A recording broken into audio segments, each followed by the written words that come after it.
गई वो है नई दिल्ली सीट, जहां से सुषमा स्वराज की पुत्री बासुरी स्वराज को मौका मिला है। इतना ही नहीं, पवन सिंह भोजपुरी गायक हैं आसनसोल में। आसनसोल दरअसल वो क्षेत्र है बंगाल का जहां पर आप मान के चलिए कि हिंदी भाषी लोग भी वहां पर काफ़ी ज़्यादा संख्या में हैं और वहां पे उनकी डोमिनेंस भी देखने को मिलती है। इसलिए ये सीट बहुत, हुगली से लॉकेट चटर्जी, यानी कई नाम हैं और 195 नामों पर हमने लगातार अभी चर्चा शुरू कर दी है। विकास से सबसे पहले मैं जुड़ता हूँ। विकास, कोई सरप्राइजिंग थिंग? मुझे तो दिल्ली में सरप्राइजिंग फैक्टर नज़र आ रहा है अभी, क्योंकि और एनालिसिस होगा तो बहुत कुछ स्पष्ट होगी स्थिति।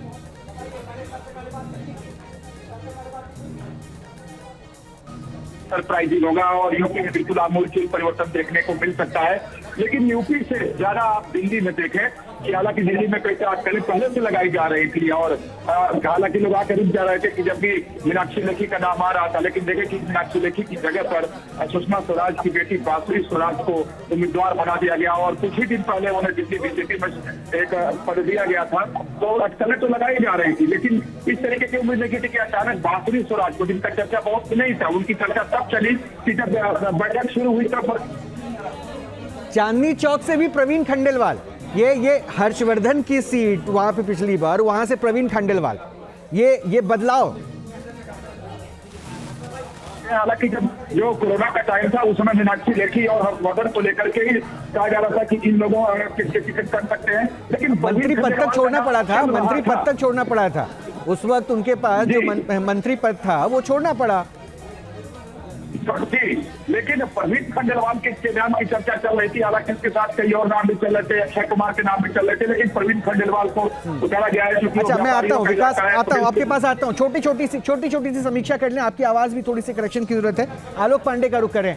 आलोक, क्या सरप्राइजिंग रहा उत्तर प्रदेश में जो 51 नाम आए हैं, वहां क्या सरप्राइजिंग रहा? एक नाम जिस पर विपक्ष हो सकता है अभी से वार करेगा, अजय मिश्र टेनी। क्या ये मान के चल रहे थे कि हाँ ठीक है ये होना है?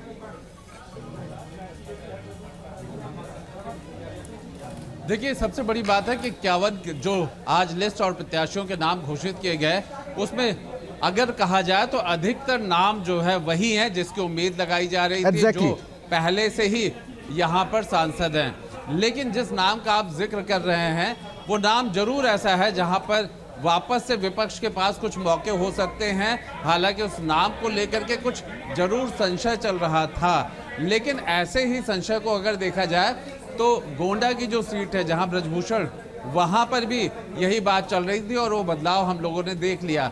फिर जौनपुर की सीट को लेकर के देखा जाए तो एक बड़ा बदलाव है जहां पे महाराष्ट्र के पूर्व गृह मंत्री वो आकर के लड़ रहे हैं, बल्कि उन्हीं के तौर पर जो प्रचार का काम था वो पूर्व IAS अभिषेक सिंह लगातार कोशिश कर रहे थे। तो ऐसे कुछ नाम हैं। कृपा शंकर सिंह की बात कर ली जाए, उसके बाद अगर हम ब्रजभूषण की जगह पर उनके बेटे की बात कर लें, और हेमा मालिनी, ये माना जा रहा था कि उम्र ज्यादा हो गई है तो संभवतः ना मिले, पर इसके विपरीत हुआ। लेकिन आलोक, अगर हम इस लिस्ट को देखें, लगभग लगभग श्रावस्ती से आप